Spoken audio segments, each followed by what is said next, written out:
हाँ जी। वृंदावन बिहारी लाल लाल की की जय। जय। जय जय श्री जय श्री राधे। राधे। जय जय जय श्री श्री राधे। राधे। जय जय जय जय श्री श्री राधे राधे श्याम। श्याम। हरे कृष्ण कृष्ण कृष्ण हरे हरे, हरे राम राम राम हरे हरे। हरे कृष्ण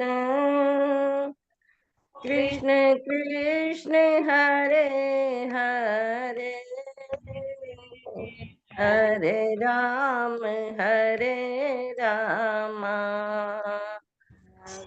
राम राम हरे हरे। हरे कृष्ण कृष्ण कृष्ण हरे हरे, हरे राम राम राम हरे हरे। हरे कृष्ण कृष्ण कृष्ण हरे हरे हरे राम राम राम हरे हरे। जय। श्रीमते रामचंद्राय नमः। ओम नमः परमहंसास्वादित चरण कमल चिन्मकरंदाय भक्त जनमानस निवासाय रामचंद्राय कृष्णाय वासुदेवाय हरे परमात्मने प्रणतक्लेश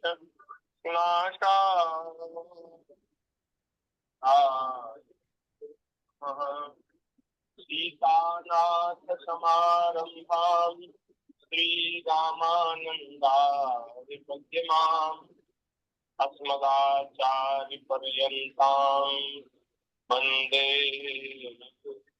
परम्पराम्। प्रहलाद नारद पराशर पुंडरीक व्यासा बली कृतकुतोनक काव्या रुक्मांगदा वशिष्ठ विभीषणादीन पुण्यानि मां परम भागवतां नमामि। चारि जुगत में भक्त जे तिनके पद की डोरी सर्वत्र सिरधरि राज्यों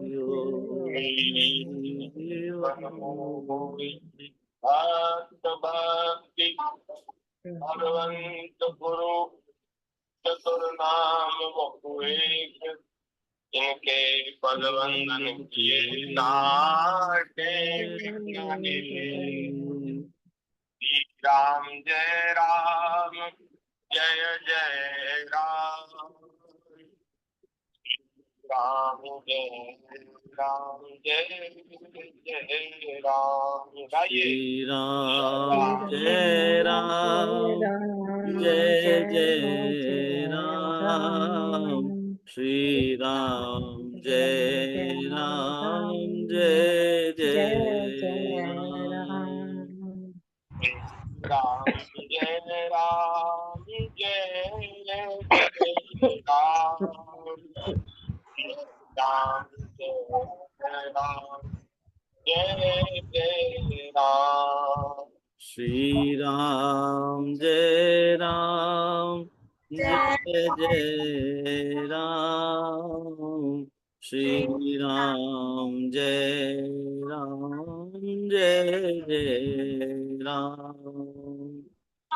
सीताराम जय सीताराम, सीताराम जय सीताराम, सीताराम जय सीताराम,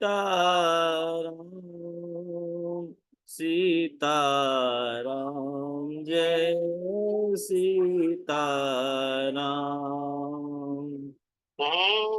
राधे श्याम जय राधे श्याम, राधे श्याम जय राधे श्याम, राधे श्याम जय राधे श्याम, राधे श्याम जय राधे श्याम।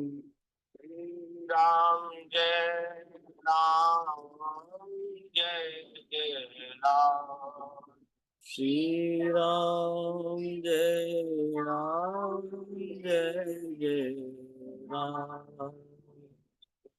राम जय राम, जय जय राम, श्री राम जय राम, जय जय राम।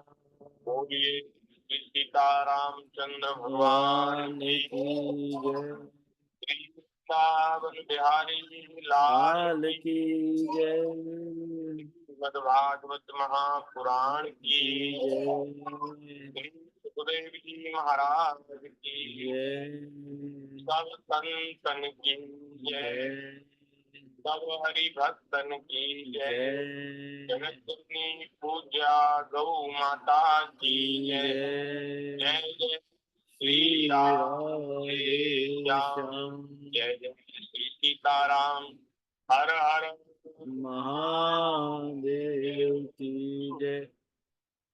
हरिशरणम नारायण नारायण नारायण नारायण, भक्त वत्सल शरणागत वत्सल दीन बंधु दया सिंधु, असंख्येय कल्याण गुणगण निलय, अकारण करुणा रुणालय, सच्चिदानंद घन आनंद मूर्ति भगवान श्री वृंदावन बिहारी बिहारी जी की हम सब लोगों के ऊपर अतिशय कृपा करुणा बरस रही है, जिसके फलस्वरूप श्रीमद् भागवत जी की मंगलमयी कथा, कल्याणमयी कथा हमको कहने और सुनने का ये परम दुर्लभ अवसर प्राप्त हो रहा है।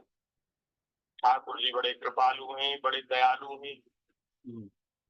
भगवान अपनी ओर से कोई कसर नहीं छोड़ते महाराज। कोई जीव ये नहीं कह सकता कि प्रभु आपने हमको मौका नहीं दिया, आपने हमको अवसर नहीं दिया। ठाकुर जी बड़े उदार हैं, अवसर देने में, मौका देने में कसर नहीं छोड़ते। हम कितनी बार मनुष्य बने, कितनी बार,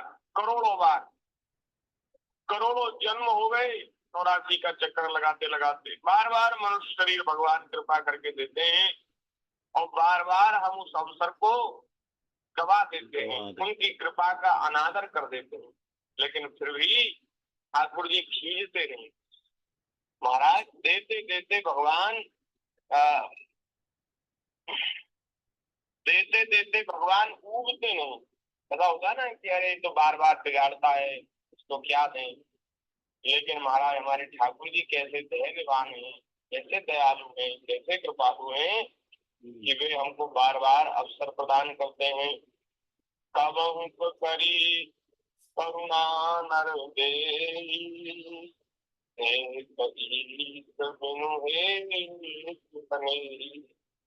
तो उनकी कृपा करुणा का परिणाम ये है कि हम लोगों को मनुष्य शरीर प्राप्त हुआ है, देव दुर्लभ मनुष्य शरीर।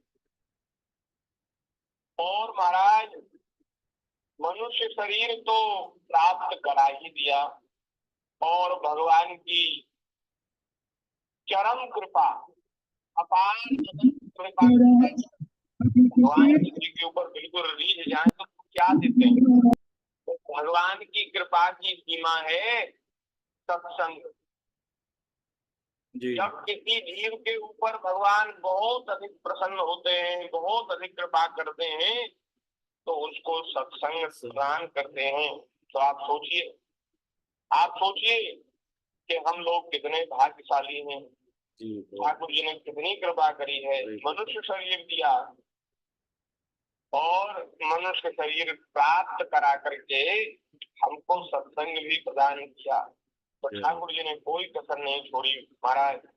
अब तो हम स्वयं ही बस अपना काम बना लें, पर लग जाएं और इसी शरीर से, इसी जीवन में भगवान की प्राप्ति कर लें और ये जन्म मृत्यु का चक्कर सदा सर्वदा के लिए छूट जाए। ऐसी कृपा भगवान करें हम सब लोगों के ऊपर। तो सत्संग जो है भगवान की सर्वोत्कृष्ट कृपा है। ऐसी कृपा हम लोगों के ऊपर की हुई है कि हमको भगवान सत्संग प्रदान कर रहे हैं। कल इतनी सुंदर चर्चा हुई श्रीमद् भागवती में 10वें स्कंद में 9वें अध्याय में उखल बंधन की लीला, उसका हम लोगों ने स्मरण किया।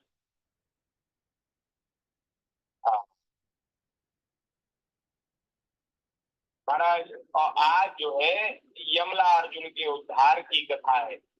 यमला अर्जुन के उद्धार और नलकूवर और मणिग्रीव जो अर्जुन के वृक्ष बने थे, उनको नारद जी ने श्राप दिया था। ये बात सुखदेव जी ने कल बताई 9वें अध्याय के अंत में। तो श्री राजा परीक्षित जी ने पूछा है कि प्रभु ऐसा कौन सा अपराध किया था नलकूवर और मणिग्रीव ने जिसके कारण देवर्षि नारद जी को क्रोध आ गया और उन्होंने उनको श्राप दिया।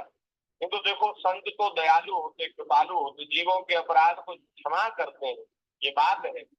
ये एक बड़ा बहुत अच्छा प्रश्न किया परीक्षित जी ने कि संतों के हृदय में तो दया ही होती है, तो ऐसा क्या बड़ा भारी अपराध उनसे हो गया जो नारद जी को क्रोध आ गया और नारद जी ने श्राप दे दिया। तो वो कथा आज हम लोग श्रवण करेंगे। आप सब लोग बड़े सावधान चित्त से ध्यान पूर्वक श्रवण करें। आप सबको आवाज आ रही है ना? जी आगे तक आवाज आ रही है? ठीक जी जी, सबके सपने से हिला दिया। ठीक है, तो भगवान की कृपा से वो चर्चा करेंगे। लेकिन एक पद है कि भगवान कैसे कृपालु हैं जो देते ही रहते हैं हमको, देते देते थकते नहीं। जय हो। एक पद है हमको याद आ गया तो हमने वो खोल लिया है, उसको कह लें, उसके बाद फिर चर्चा करेंगे। तुमने दिया सदा जी मुझको अपना प्यार दुलार, तुमने दिया सदा जी मुझको अपना प्यार दुलार, मैंने सिर ना चढ़ाया उसको, किया निरंतर ही अपमान। भगवान कृपा करते हैं और हम भगवान की कृपा का तिरस्कार करते हैं। भैया भगवान ही ऐसी कृपा कर सकते हैं, नहीं संसार के लोग तो महाराज वो बिल्कुल हाथ जोड़ ले, बोले भैया तुम अपना देखो, हमसे तुम्हारा कोई काम नहीं बनेगा। तुमको बार बार अवसर देते हैं, तुम कोई बात ही नहीं बनाते, उसका लाभ ही नहीं उठाते, तो हम क्यों तुम्हें बार बार हम मौका दें। लेकिन ठाकुर जी हमारे कैसे अद्भुत हैं, कैसे उदार हैं। हम उनकी कृपा का अपमान करते, तिरस्कार करते, लेकिन फिर भी ठाकुर जी हमारे दोषों को नहीं देखते और हमारे ऊपर बार बार प्रेम करते, बार बार कृपा करते हैं। मैं कृतज्ञ अति नीच नराधम, सभी भांति अतिहीन मलिन, दीन बंधु ने दोष न देखे, अपना लिया जान जन दीन। जैसे स्नेहमयी माँ शिशु का मल धोती नहलाती आप,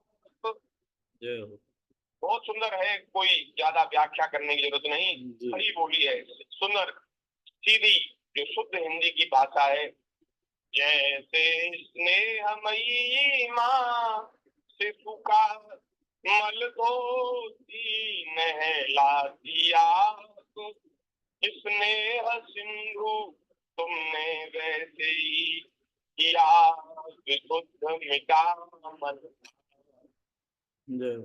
जरा अपने आप को देखें तो सही, जब इनके पास आए थे, इनकी शरण में आए थे तो कैसे थे? क्या हम शुद्ध होकर के आए थे? क्या हम बिल्कुल पवित्र बन करके आए थे? नहीं, हम तो कुटिल थे, कामी थे, नीच थे, अधम थे, सब प्रकार से हीन मलिन थे, अब भी ऐसे ही है।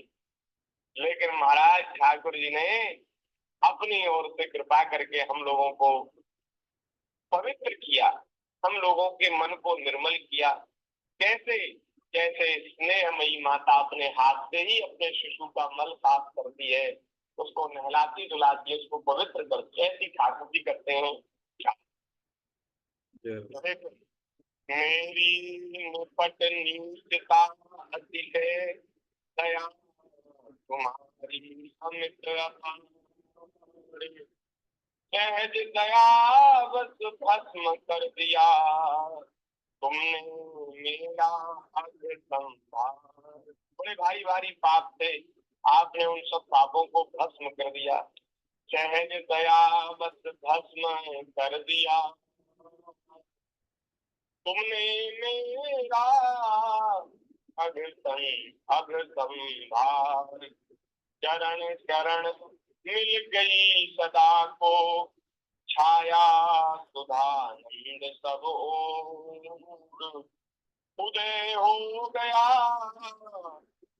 प्रेम सूर्य अब मिटा मोह माया समघोर, मिटा मोह माया समघोर।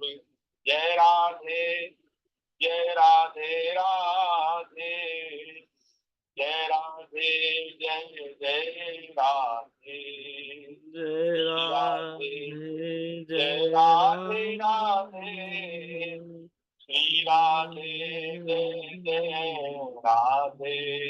बोलिए भक्तवत्सल भगवान की जय। जय जय श्री राधे श्याम। 10वां अध्याय श्री सुखदेव जी महाराज कह रहे हैं, हे परीक्षित, नल कुंवर और मणिग्रीव ये दोनों देवताओं के वित्त मंत्री, देवताओं के कोषाध्यक्ष धनाध्यक्ष कुबेर के लाडले लड़के थे। और महाराज दूसरी बात ये कि इनकी गिनती हो गई भगवान शंकर के अनुचरों में, भगवान शंकर के सेवक हो गए। तो एक तो इतने बड़े बाप के बेटा और फिर शंकर जी की सेवा मिल गई, तो महाराज इनका घमंड बढ़ गया। तो ये जो अहंकार है ना, किसी भी जीव का अहंकार जब तक नष्ट नहीं होता तब तक उसके ऊपर ना तो सत्पुरुषों की कृपा होती है ना भगवान की कृपा होती है।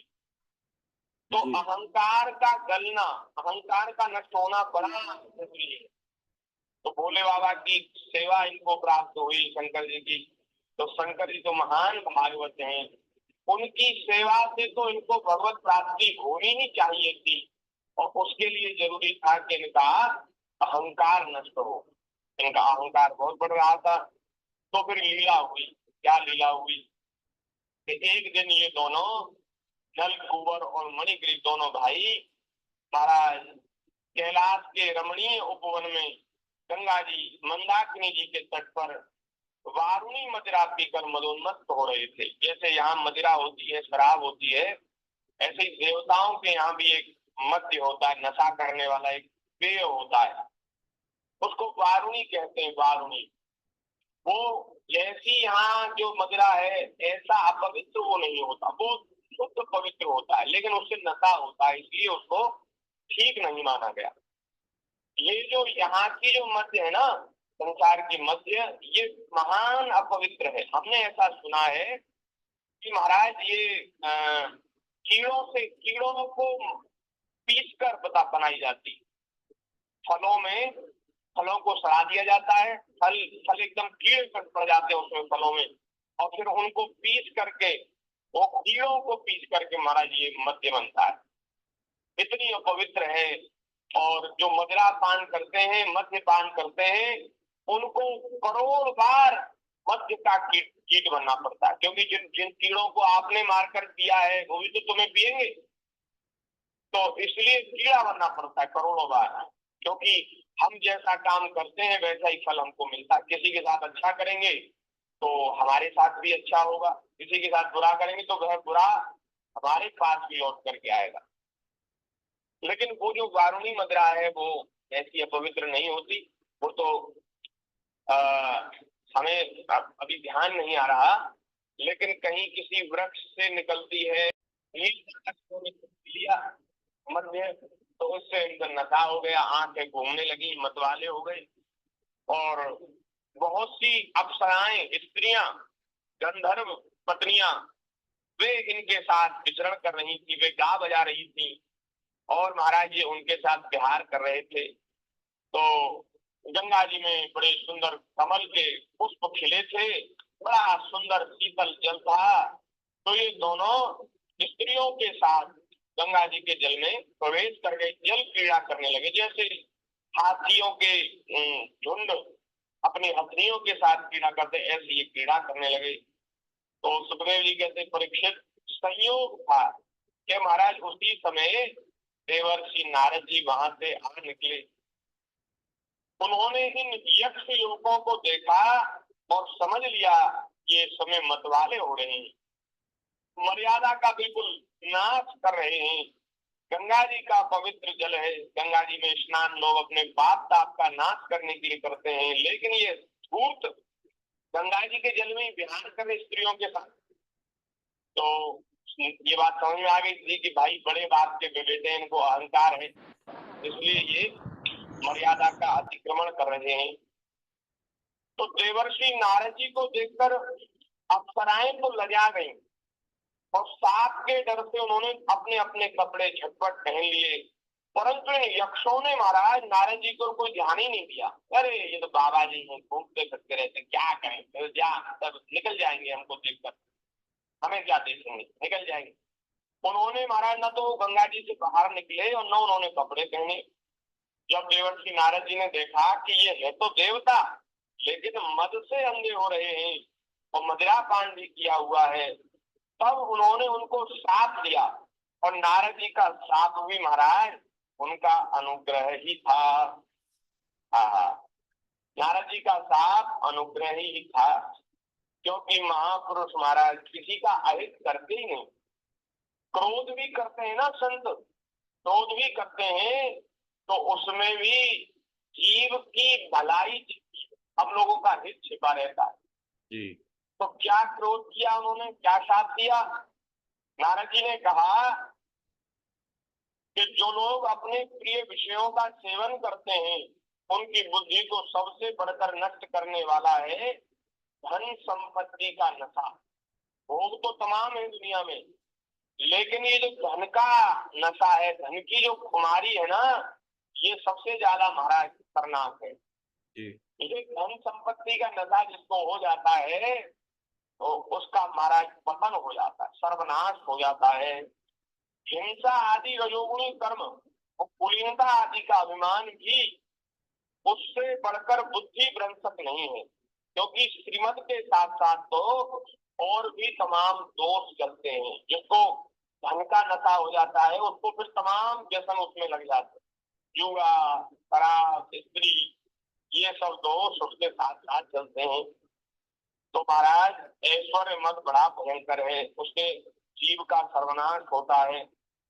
और महाराज नारद जी ने कहा कि जिस शरीर को मनुष्य बहुत बड़ा मानता है कि मैं इतना बड़ा अमीर, मैं भूदेव, मैं नरदेव, इन नामों से पुकारता है, उसकी अंत में क्या गति होगी? उसकी 3 गति है, शरीर की 3 गति है। जला दिया जाएगा तो रात की ढेर बन जाएगा, गाड़ दिया जाएगा तो कीड़े बन जाएंगे, और यदि ऐसे ही छोड़ दिया, नदी आदि में प्रवाहित कर दिया या ऐसे ही मैदान में छोड़ दिया तो पशु पक्षी उसको खा जाएंगे, उनकी विष्ठा ये शरीर बन जाएगा। इस शरीर की तो तीन ही गति है। अब हम लोग कितना भी अहंकार करके बैठे रहें, तीसरी के अलावा चौथी कोई गति नहीं है। तो जो ऐसे शरीर के लिए प्राणियों से द्रोह करके करने में मनुष्य अपना कौन सा स्वार्थ समझता है, उसे कौन सा स्वार्थ होगा, ऐसा करने से तो उसे नरक की ही प्राप्ति होगी। यह शरीर एक साधारण सी वस्तु है, प्रकृति से पैदा होता है, उसी में समा जाता है। ऐसी स्थिति में मूर्ख पशुओं के सिवा और ऐसा कौन बुद्धिमान है जो इसको अपना आत्मा मानकर दूसरों को कष्ट पहुंचाएगा, उनके प्राण लेगा। बड़ी सुंदर महाराज ये नारद जी का उपदेश, क्या कहना। संसार में सत्संग न करने के कारण, ऐसी सुंदर सुंदर चर्चाएं न सुनने के कारण मनुष्य तमाम प्राणियों से द्रोह करता है शरीर को सुखी करने के लिए। तो वे बुद्धिमान नहीं है जो इस शरीर के सुख के लिए दूसरे प्राणियों से द्रोह करते हैं, क्योंकि ये शरीर जो है नाशवान है, अस्थिर है और महाराज मलमूत्र का पिंड है। इसको आप कितना भी सुख सुविधा दे लो, कितना भी प्राणियों से द्रोह कर लो, ये इसकी तो गति वो ही होने वाली है जो शरीरों की होती है। इसलिए इसको जो आत्मा समझते हैं, ये मैं ही हूँ, ये शरीर मैं ही हूँ, तो वे तो मूर्ख हैं, वे तो अविवेकी हैं। तो इसलिए ऐसा कौन बुद्धिमान है जो इसको अपना आत्मा मानेगा और दूसरों को कष्ट पहुंचाएगा। जो दुष्ट श्रीमत से अंधे हो रहे हैं, उनकी आंखों में ज्योति डालने के लिए दरिद्रता ही सबसे बड़ा अंजन है। दरिद्रता, गरीबी सबसे बड़ा अंजन है, क्योंकि दरिद्र यह देख सकता है कि दूसरे प्राणी भी मेरे ही जैसे हैं। जिसके शरीर में एक बार कांटा गड़ जाता, वे नहीं चाहता कि किसी भी प्राणी को कांटा गड़ने की पीड़ा सहनी पड़े, क्योंकि उस पीड़ा और उसके द्वारा होने वाले विकारों से वह जानता है कि ये कितना कितना कष्ट देने वाला है। परंतु जिसे कभी कांटा गड़ा ही नहीं, वह उसकी पीड़ा का अनुमान कैसे कर सकता है।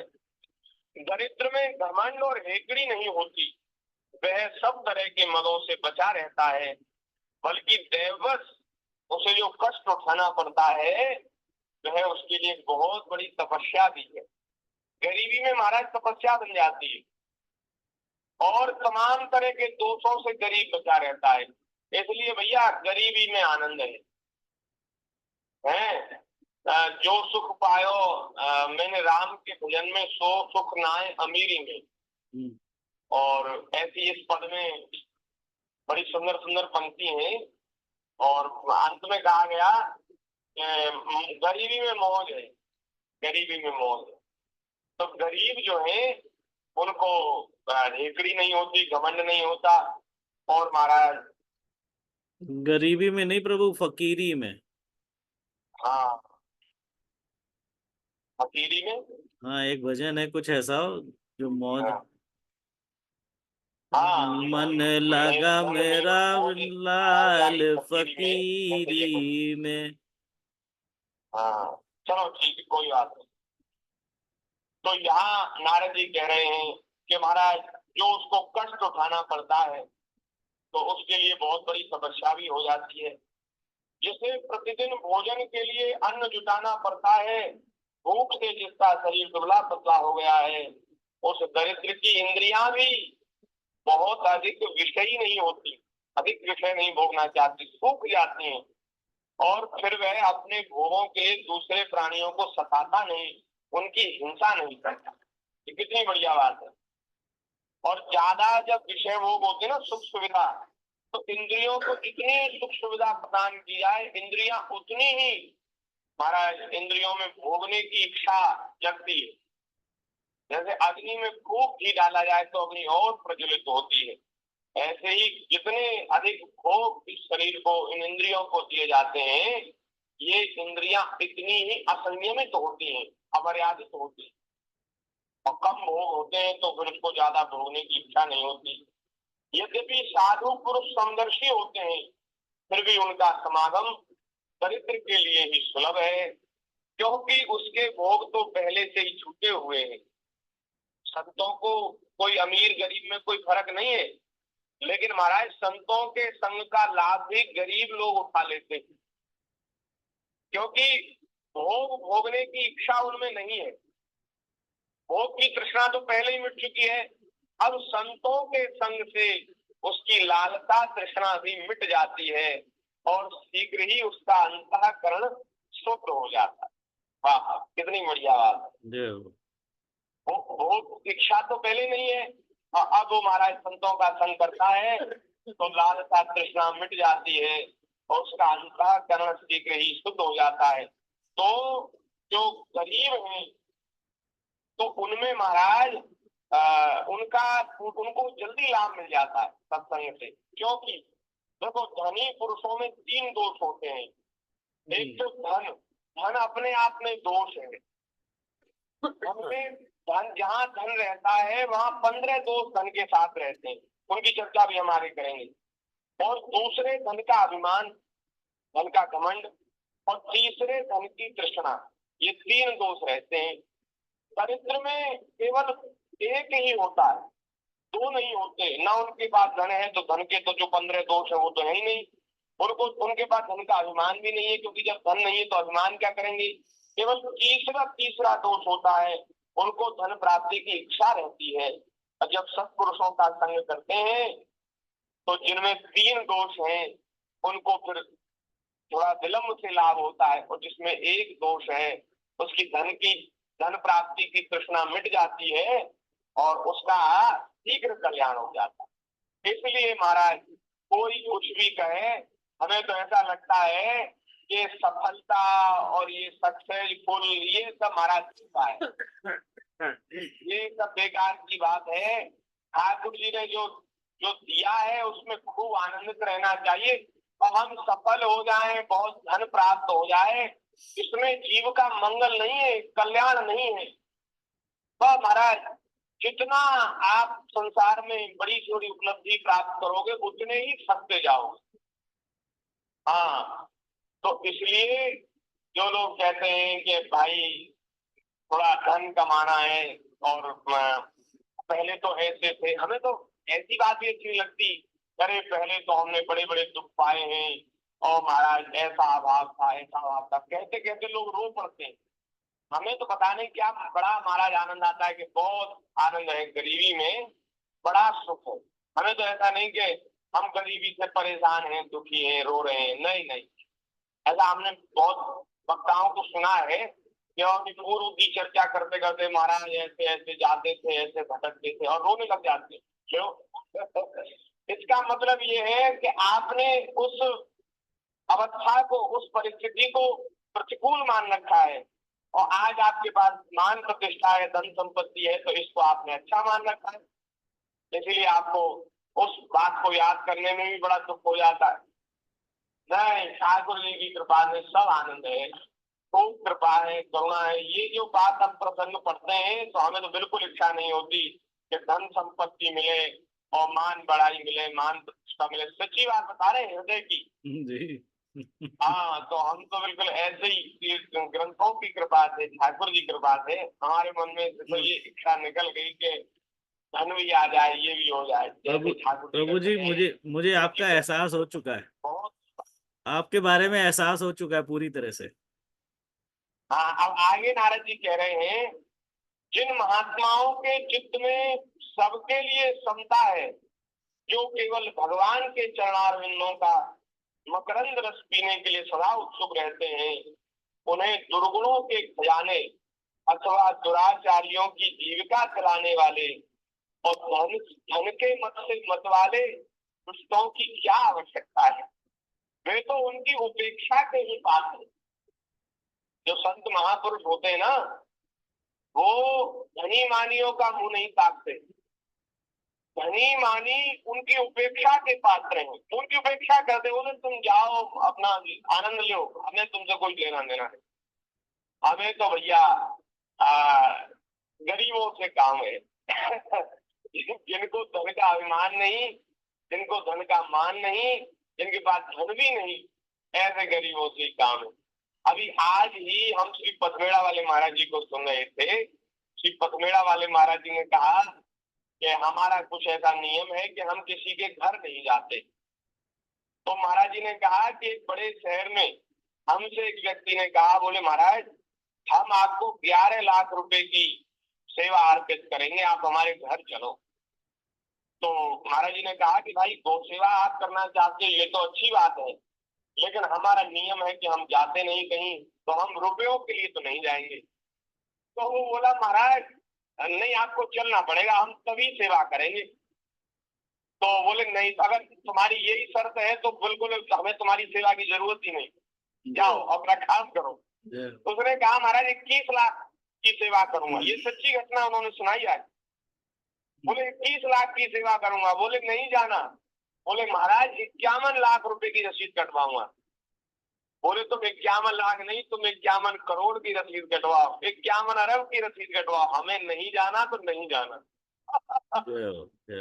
बोले हमारा पूरा विश्वास है कि गाय की सेवा गोविंद करते हैं, गोपाल करते हैं, और उनके ही भरोसे से गाड़ी चल रही है।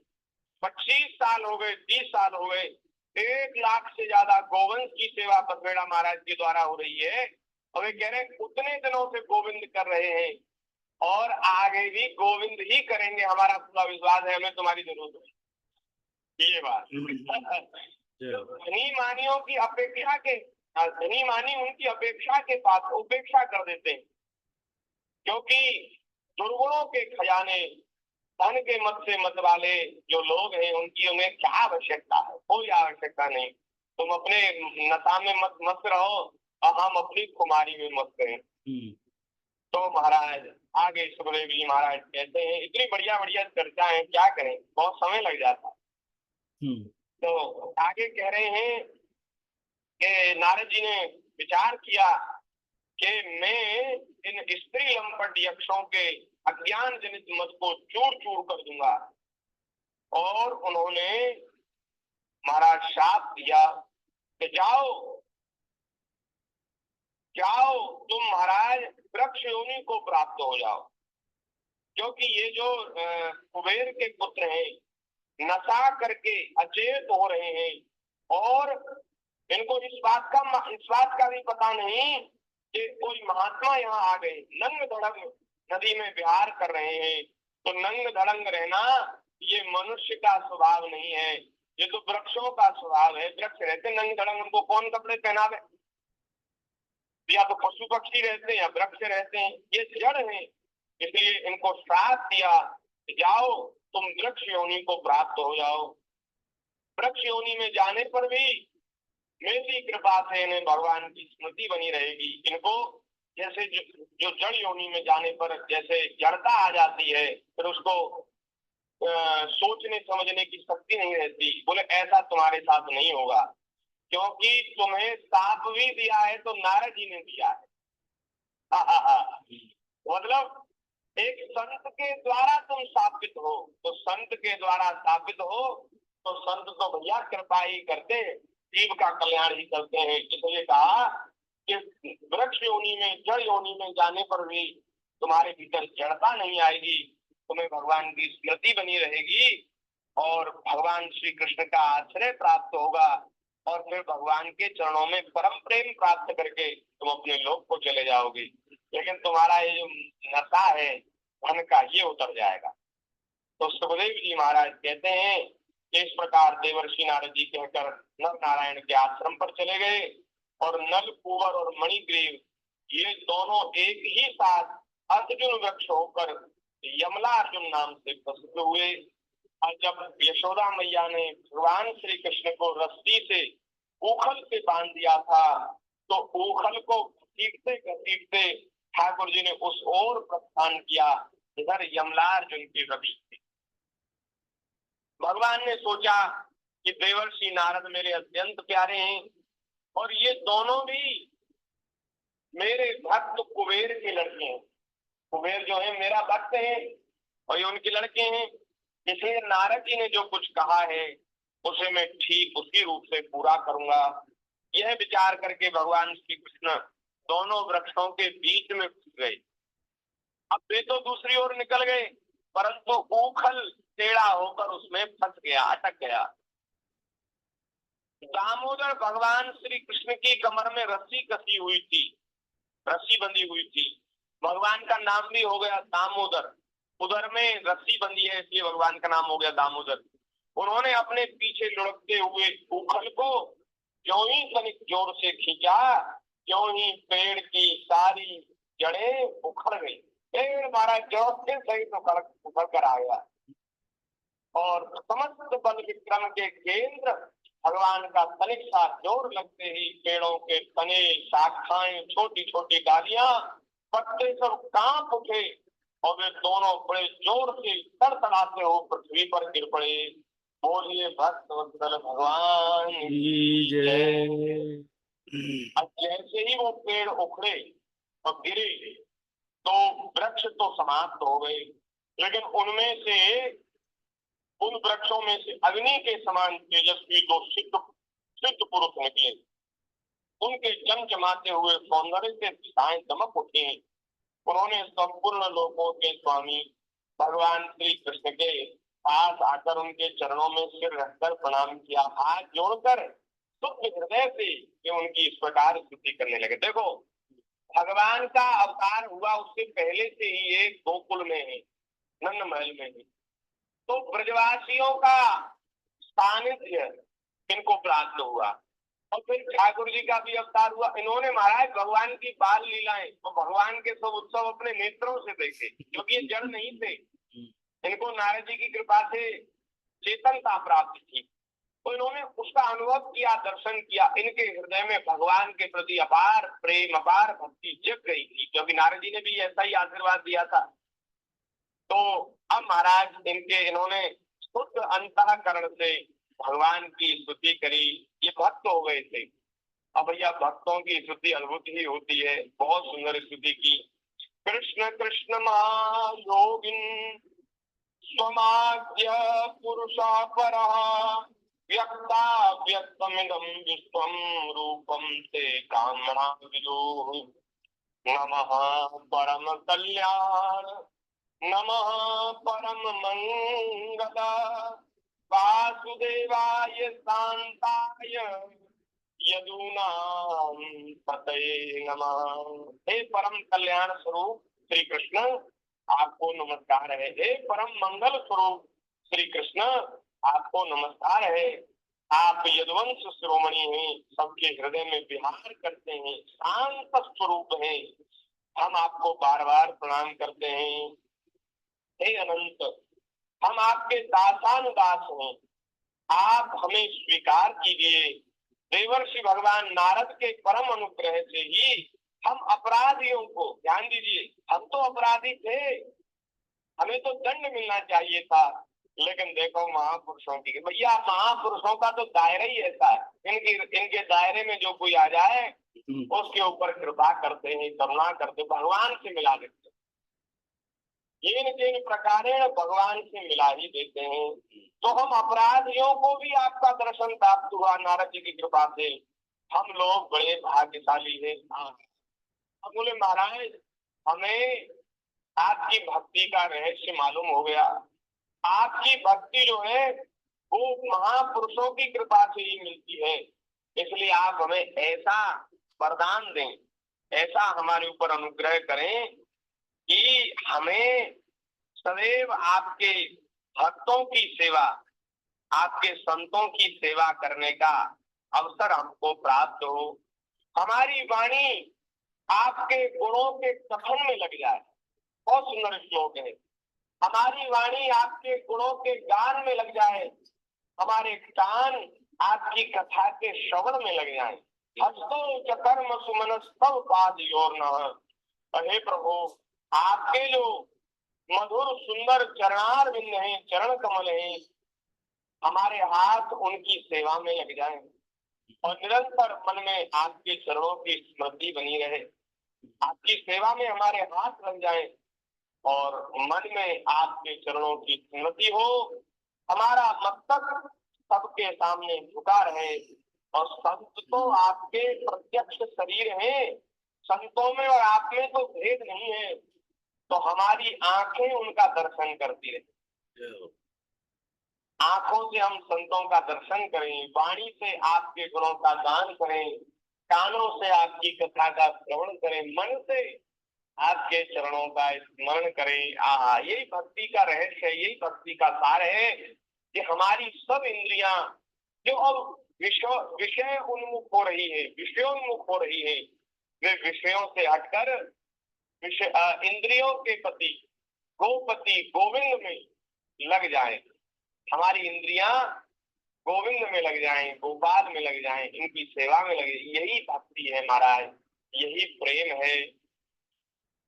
उन्होंने कहा वाणी गुणान कथने श्रवणो कथायाम हस्तो कर्म सुमना सर्वपायोर्ना स्मृत्याम शिरस्तव निवास जगत प्रणामे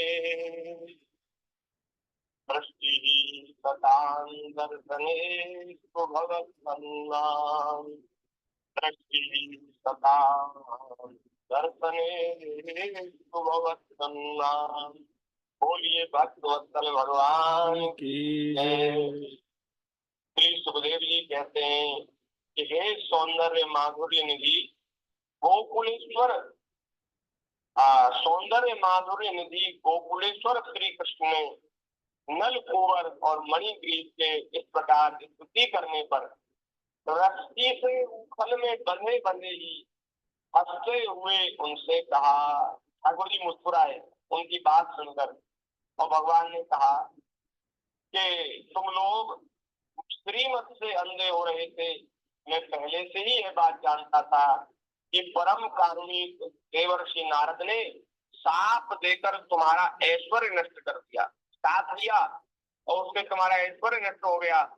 लेकिन ये कोई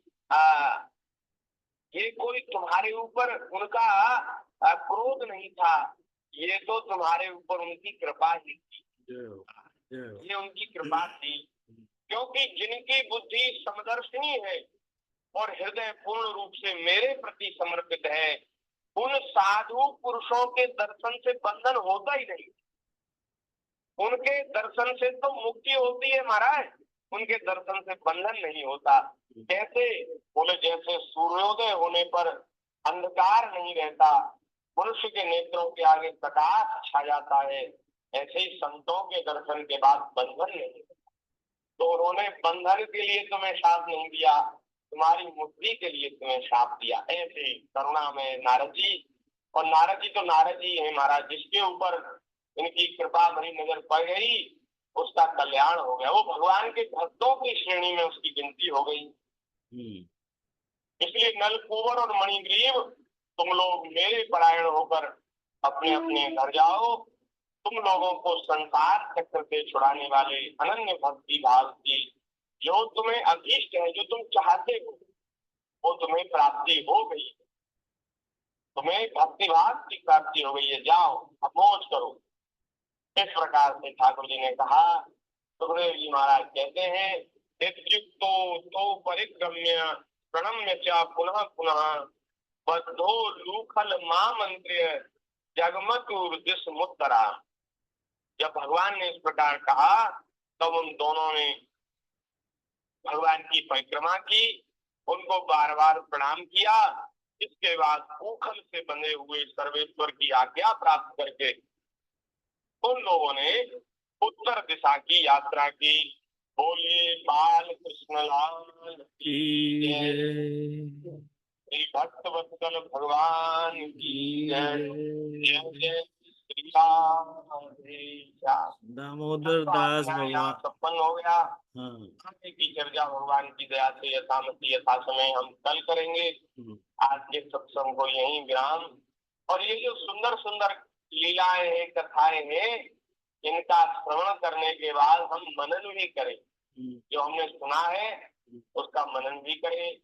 और हम जो सुना रहे हैं वो भागवत जी में लिखा है, कोई अपने मन से नहीं सुना रहे कि जो हमको हमारे मन को अच्छी बात लगती है वो सुना रहे हो। तो आप चाहे तो देख सकते हैं भागवत में यही बात लिखी है जो धन के संबंध में नारद जी ने कहा, बड़ा महाराज अद्भुत कहा।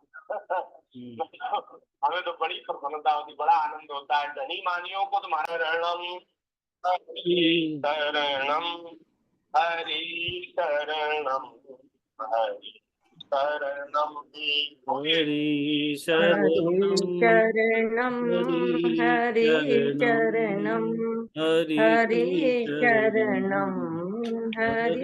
शरणं हरि शरणं हरि शरणम हरि शरणम हरि शरणम हरि शरणम हरि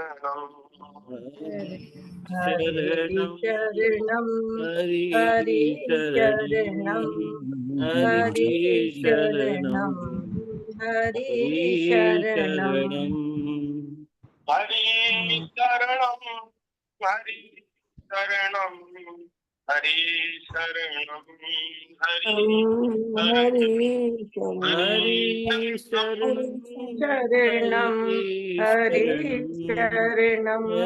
हरि शरणं हरि शरणं